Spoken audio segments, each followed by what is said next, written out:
رشتہ داروں میں بھی زبان سے دعوت نہ دیا کرو، اپنے اخلاق سے، چونکہ رشتہ دار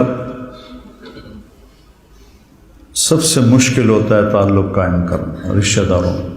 جب بھی تو اللہ نے اتنی آیات اتاری ہیں اور اتنی احادیث ہیں، تو اس میں سب سے مشکل ہوتا ہے رشتہ داروں سے تعلق قائم کرنا، کہ وہ رویے ٹکراؤ ہوتا ہے، تو اس میں آپ کے اخلاق، آپ کی تواضع، آپ کی عاجزی، کوئی ان میں سے بدتمیزی کرے تو آپ کا برداشت کرنا عموماً، اور والدین خاص طور پر۔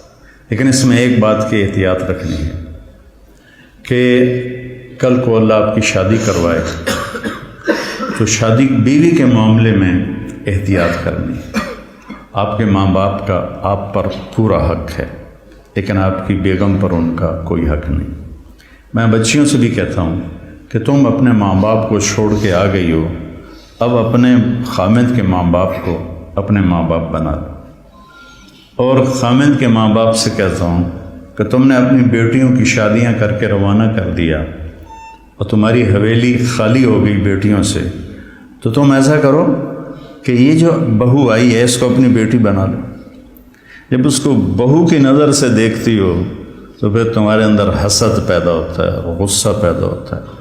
اسے بیٹی کی نظر سے دیکھو، یہاں تمہاری جگہ، اس بہو کی جگہ تمہاری بیٹی بیٹھی ہوتی تو تمہاری نظروں میں کیا پیار ہوتا۔ جب بیٹی کو تم نے روانہ کر دیا ہے، اب پیچھے یہ تمہاری بہو آ گئی ہے، تو اس کو وہی نظر دو جو اپنی بیٹی کو دیتی تھی، تو گھروں میں خوشیاں۔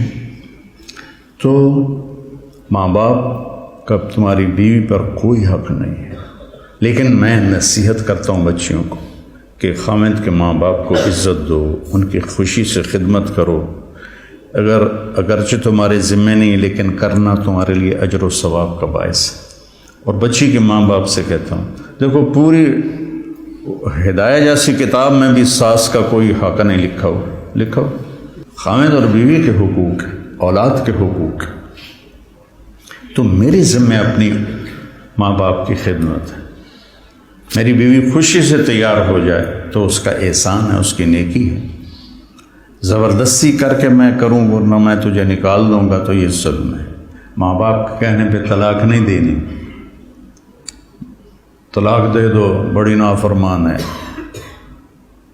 اپنی بیٹی کے لیے کہتے ہیں وہیں رہو، وس کے رہو ساڑھے کو نامی، اور بہو کو کہتے ہیں طلاق دے دو اسے، کسی کی بیٹی ہے۔ تو اس میں اعتدال کا راستہ اختیار کرنا یہ آپ لوگوں کے ذمہ ہے۔ اور جب بھی بیوی کی تمہیں شکایت سننے کو ملے، پہلے تحقیق کرنا، پھر کوئی بات کرنا۔ عموماً شکایتیں غلط ہوتی ہیں۔ ایک ہماری رشتے میں پڑنانی تھی، رشتے میں مجھے ابھی پتہ ہی نہیں کہ وہ میری کیا لگتی تھی، تو وہ آئی میری نانی کے گھر، تو اندر پردیاں نال اس کی بہو پیچھے آ رہی تھی۔ میری نانی نے لیا، تو میرے کو پوچھنا ہے اے تھوڑا رنگ پیلا کیوں ہو گیا ہے؟ یہ انہوں سمجھا رہی ہے کہ تو میرے کو پوچھنا تھوڑا رنگ پیلا کیوں ہو گیا۔ اچھا، وہ میری نانی کا ان سے کوئی بانجی بھتیجی کا رشتہ تھا، تو انہوں نے کہا جی ٹھیک ہے جی نانی جی۔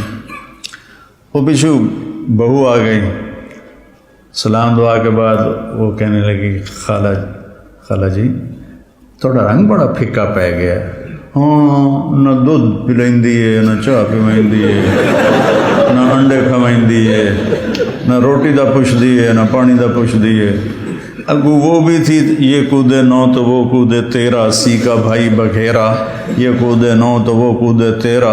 اگو اس نے بھی لے لیا ہاتھوں ہاتھ، ہر شے کھا جانی ہے تو علی پہ نہیں، میں تین کچھ نہیں پوچھ دیا۔ یہ ہماری معاشرت ہے، تو اس سے آپ لوگوں نے پرہیز کرنا ہے، عدل کرنا ہے۔ الگ رہنے کا انتظام کر سکو اسبابوں تو بہت اچھا ہے، اکٹھے رہنے کا ہے تو پھر بیوی کو پناہ دو، اس کو اپنے ماں باپ کی شدت سے بچاؤ، بیوی میں بدتمیزی ہے تو ماں باپ کو بچاؤ۔ بعض لڑکیاں ایسی بدتمیز ہوتی ہیں، ایسی زبان دراز ہوتی ہیں کہ نہ کسی کی عزت کو دیکھتی ہیں نہ کسی کے مقام کو دیکھتی ہیں، اور بہت ہی لمبی زبان۔ ایک دفعہ ساتھ ساتھ دو واقعے میرے ساتھ پیش آئے۔ ایک عورت، ایک دوست نے کہا کہ ایک خاتون آپ سے ملنا چاہتی ہیں، اس کے خامند کھرب پتی ہیں، کھرب پتی، کہ ملا دو۔ وہ آ گئیں، 50 سال پلس ان کی عمر تھی، تو بیٹھتے ہی رونے لگیں۔ ایسا ہوتا ہے ابھی پہلے کوئی دکھڑا سنائے پھر وہ بیٹھتے ہی رونے لگے کہ لوگ سمجھتے ہیں میں بڑی خوش قسمت ہوں، بڑے مالدار کی بیگم ہوں، لیکن میں اس دولت کو کیا کروں، میرے خامند کا سلوک ہی اچھا نہیں میرے ساتھ، تو میں اس دولت کو کیا کروں۔ ٹھیک، اس سے کوئی چند ہفتے بعد میں کراچی جا رہا تھا، جہاز میں ایک نوجوان بڑا خوبصورت میرے پاس آ گیا، کہنے لگا مولانا صاحب اللہ نے مجھے سب کچھ دیا ہے، رزق دیا ہے، گھر دیا ہے، دولت دی ہے، لیکن میں اپنی بیوی سے اتنا تنگ ہوں، اس کی 30 فٹ لمبی زبان ہے۔ میں نے کہا 29.5 فٹ کٹ دے، باقی 6 انچ منہ میں چڑھان دے۔ اس کی 30 فٹ لمبی زبان ہے۔ تو ایک بیوی کی بدتمیزی سے پریشان ہے، ایک خامند کی بدتمیزی سے پریشان ہے۔ اس لیے بعض اوقات جب بے جوڑ شادیاں ہو جاتی ہیں تو ماں باپ کہتے ہیں نبھاؤ۔ طلاق کس لیے ہے؟ طلاق اس لیے ہے اگر خامد بدتمیز ہے تو ان کی عادت نہیں بدلے گی، بچی کو فارغ کرا لو۔ بچی بدتمیز ہے تو اپنے بچے کو ذلیل نہ کرو، فارغ کرا دو۔ اللہ نے طلاق اس لیے رکھی۔ تو میرے عزیزو، یہ زندگی کے اسباق ہیں جو اتنے ہی ضروری ہیں جتنے ہم باقی اسباق کو پڑھتے ہیں۔